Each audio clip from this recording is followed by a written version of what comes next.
오늘 설교 제목은 하나님의 계획입니다. 하나님의 계획이라는 제목으로 말씀을 나눠보려고 하는데요. 그러면 설교하기에 앞서 본문을 한번 찾아보도록 하겠습니다. 오늘 본문은 에베소서 1장 4절에서 5절까지입니다. 찾았으면 다 같이 큰 목소리로 한번 읽어보도록 하겠습니다. 에베소서 1장 4절에서 5절입니다. 곧 창세전에 그리스도 안에서 우리를 택하사 우리로 사랑 안에서 그 앞에 거룩하고 흠이 없게 하시려고 그 기쁘신 뜻대로 우리를 예정하사 예수 그리스도로 말미암아 자기의 아들들이 되게 하셨으니. 아멘. 자, 여러분, 우리 하나님에게는요 계획이 있을까요? 없을까요? 있어요. 네, 사람에게도 계획이 있듯이 하나님에게도 계획이 있습니다. 자, 하나님에게도 당연히 계획이 있습니다. 하나님도 세상을 결코 무작정 만들 거는 아니거든요. 하나님도 계획을 가지고 이 세상을 만드셨어요. 그리고 하나님께서는 아무나 구원하시지도 않습니다.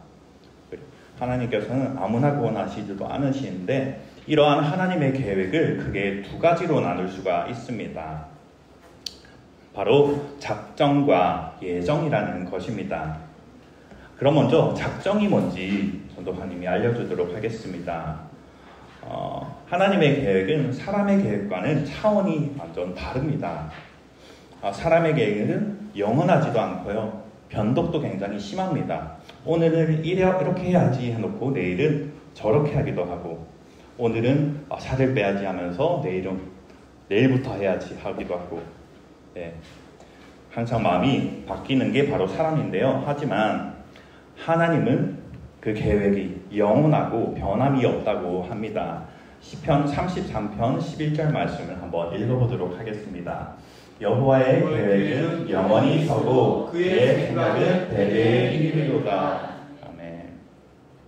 그래서 이러한 하나님의 계획을 작정이라고 불러요. 하나님의 계획을 뭐라고 부른다고요? 작정. 네, 작정이라고 불러요. 왜냐하면 인간이랑은 차원이 다른 계획을 가지고 있기 때문이에요.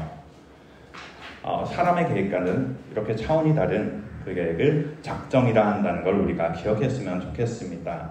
그럼 예정이라는 건 무엇일까요?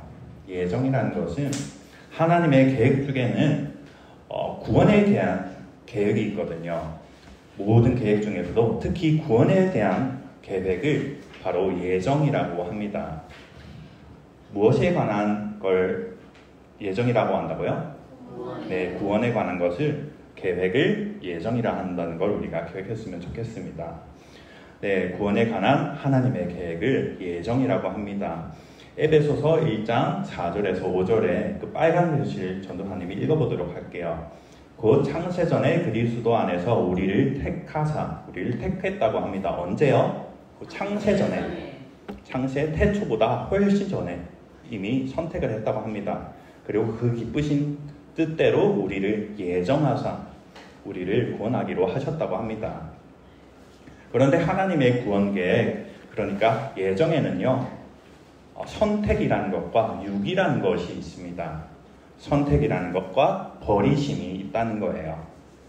어떤 사람은 구원하시고, 하나님께서 어떤 사람은 구원하시고, 어떤 사람은 멸망하도록 그냥 내버려 두신다는 거예요. 그렇다면 하나님께서 왜 누구는 구원을 하시고 누구는 멸망하도록 내버려 두시는 걸까요? 로마서 9장 21절 말씀을 보면 우리는 알 수 있습니다. 한번 읽어보도록 하겠습니다. 토기장이라 진흙 한 덩이로 하나는 비 쓸 그릇을, 하나는 친히 쓸 그릇을 만들 권한이 없느냐. 네, 진흙으로 그릇을 만드는 사람을 토기장이라고 해요. 그릇을 만드는 사람 뭐라고 한다고요? 토기장이라고 해요. 근데 흙으로 뭘 어떻게 만들지는 당연히 누구의 마음일까요? 네, 잔으로 만들고 싶으면 잔으로 만들고, 이건 막 써야지 하면은 토기장이 마음대로 하면 됩니다. 이처럼 사람을 만드신 분이 누구죠? 여러분, 하나님이에요. 당연히 그 하나님이 모든 것을 만드셨기 때문에 누구는 구원하고 누구는 멸망하도록 내버려 두는 것이 바로 하나님의 마음이라는 거예요. 하나님께 결정권이 있다, 하나님께 주권이 있다, 하나님은 왕이시기 때문에 왕권이 있다는 걸 우리가 알 수가 있습니다. 그러면 사람은 의지와 노력으로는 구원받을 수가 없다는 걸 우리가 알아야 됩니다. 바로 왕이신 하나님의 우리를 선택해 주시고 은혜를 베풀 때에만 우리가 구원을 받을 수가 있다는 거예요. 하나님께서는 우리를 창세전부터 계획하시고 선택하셔서 예수님 안에서 하나님의 제자로 우리를 삼아주셨습니다. 언제부터요? 창세전부터요. 우리를 구원하시기로 계획하시고 선택하셨어요. 그래서 예수님 안에서 하나님의 자녀로 삼아주신 겁니다. 우리는 우연히 구원받은 게 아니라요. 그냥 내가 그래 나 구원받아야지. 나 예수님 믿고 천국 가야지. 내가 결정해서 구원을 얻는 게 아니라 하나님께서 우리를 깨닫게 하셨고 은혜를 베푸셨기 때문에 우리가 구원을 받을 수가 있다는 거예요. 그래서 하나님께 선물과 같이 주신 것이 바로 구원이라고 할 수가 있습니다.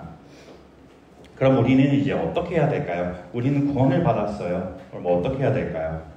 첫째, 하나님이 우리를 특별히 선택해 주셨기 때문에, 특별히 구원해 주셨기 때문에 두려워하지 않고 이제 믿음으로 살아가야 됩니다.